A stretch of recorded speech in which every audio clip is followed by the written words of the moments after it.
So ఎవరికి తెలియని post ఆఫీస్‌లో ఒక కొత్త పథకాలనమాట. అంటే ఒక 3 స్కీమ్ గురించి మీకు ఎక్స్‌ప్లెయిన్ చేస్తాను. ఇది కొంతమందికే తెలిసుంటది. సో ఆ స్కీమ్స్ వచ్చి ఫస్ట్ వన్ వచ్చి పీఎంఎస్బీవై ప్రధానమంత్రి సురక్ష బీమా యోజన. సెకండ్ వన్ వచ్చి పీఎంజేజేబీవై ప్రధానమంత్రి జీవన జ్యోతి బీమా యోజన.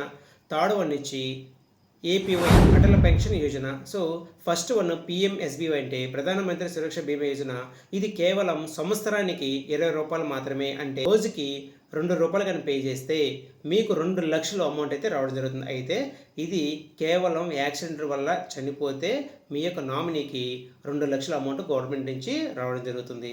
అయితే ఇందులో ఎవరికి ఎలిజిబిలిటీ అంటే మీ యొక్క ఏజ్ అనేది 18 సంవత్సరాల నుంచి 70 సంవత్సరాలు ఉన్న వాళ్ళు ఎవరైనా అప్లై చేసుకోవచ్చు. నెక్స్ట్ పీఎంజేజేబీవై ప్రధానమంత్రి జీవన జ్యోతి బీమా యోజన. ఇది సంవత్సరానికి ₹430 పే చేసుకోవచ్చు. ఈ యొక్క ఏజ్ లిమిట్ అనేది 18 నుంచి 50 సంవత్సరాల మధ్యలో ఉన్న వాళ్ళు ఎవరైనా చేసుకోవచ్చు. అయితే ఏ కారణం వల్ల అయినా డెత్ అయితే ఆ యొక్క నామినీకి 2 లక్షల అమౌంట్ అయితే రావడం జరుగుతుంది. ఏ కారణం వల్ల అయినా. సో కేవలం సంవత్సరానికి ₹436 మాత్రమే. Next third one APY Atal pension Yojana. So మనకి నేమ్లోనే ఉందన్నమాట పెన్షన్ అని. ఇది పెన్షన్ స్కీమ్ అనమాట. ఎవరికైతే 60 సంవత్సరాలు వచ్చిన వెంటనే నాకు పెన్షన్ కావాలి అని అనుకున్న వాళ్ళంతా ఖచ్చితంగా ఈ స్కీమ్ అయితే అప్లై చేసుకోండి. ఇది ప్రతి ఒక్కరు అప్లై చేసుకోవచ్చు. సో ఓన్లీ కేవలం గవర్నమెంట్ ఎంప్లాయీస్కి మాత్రమే కాదండి పెన్షన్ వచ్చేది. సో నార్మల్ పీపుల్ కోసం కూడా రావాలని చెప్పి ఈ ఏపీవై స్కీమ్ అయితే పెట్టడం జరిగింది. ఇది వచ్చి 18 నుంచి 40 సంవత్సరాల మధ్య ఉన్న వాళ్ళు ఎవరైనా అప్లై చేసుకోవచ్చు అనమాట.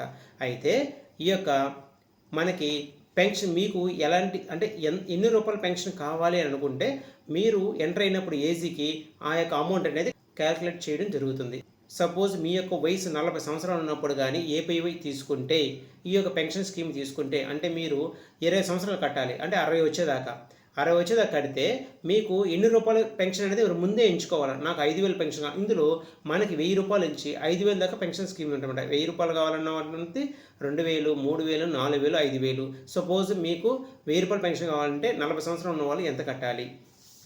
₹1000 పెన్షన్ ఉన్న వాళ్ళు ₹291 నెల నెల ఇలాగ 60 సంవత్సరాలు వచ్చేదాకా కడితే మీకు 60 సంవత్సరాల ₹1000 పెన్షన్ వస్తుంది. అయితే మీకు 2,000 పెన్షన్ కావాలంటే ₹582 కట్టాలి. 3,000 పెన్షన్ కావాలంటే ₹873 కావాలి. అయితే 4,000 పెన్షన్ కావాలంటే ₹1,164 కావాలి. సపోజ్ నాకు నెల నెల 5,000 పెన్షన్ కావాలి అనుకుంటే ₹1,454 మీరైతే పే చేయాల్సి వస్తుంది అనమాట. ఇలా మీరు మీ యొక్క వయసు 60 సంవత్సరాలు వచ్చే వరకు కానీ పే చేస్తే మీకు ప్రతి 60 సంవత్సరాలు దాటిన వెంటనే మీకు ప్రతి నెల 5,000 పెన్షన్ అనేది మీ యొక్క ఎస్బీఐ అకౌంట్లో పడుతుంది. అయితే ఈ 3 మీరు ప్రతి నెలలో మీరు డైరెక్ట్గా పే చేసిన అవసరం లేదు. మీరు పోస్ట్ ఆఫీస్లోని ఎస్బీఐ అకౌంట్ కానీ ఓపెన్ చేసుకుంటే దానికి ఆటో డెబిట్ పెడతారనమాట. సో అందులో మీరు మినిమం బ్యాలెన్స్ మెయింటైన్ చేసుకొని దీనికి సంబంధించిన ఎంతైతే ఉందో అంత అమౌంట్ కానీ బ్యాలెన్స్ మెయింటైన్ చేస్తే మీరు ఎవ్రీ మంత్ అనేది ఆటోమేటిక్గా డెబిట్ అవుతుంది. మిగతా 2 పాలసీలు అయితే ఇయర్లీకి ఒకసారి కాబట్టి అవుతుంది. ఏపీ అయితే మంత్లీ అవుతుంది అనమాట. సో ఈ 3 స్కీము ఎవరికైతే తెలియదో వాళ్ళందరికీ షేర్ చేయండి. కనీసం మీకు యూజ్ కాకపోయినా మీ యొక్క ఫ్రెండ్స్ కంపల్సరీ యూజ్ అవుతుంది. ఎందుకంటే ఇప్పుడున్న పరిస్థితుల్లో బైక్ తోలో కానీ కారు తోలో కానీ ఇట్లా ఎన్నో మనం చూస్తున్నాం రోడ్ పాయింట్ యాక్సిడెంట్లో.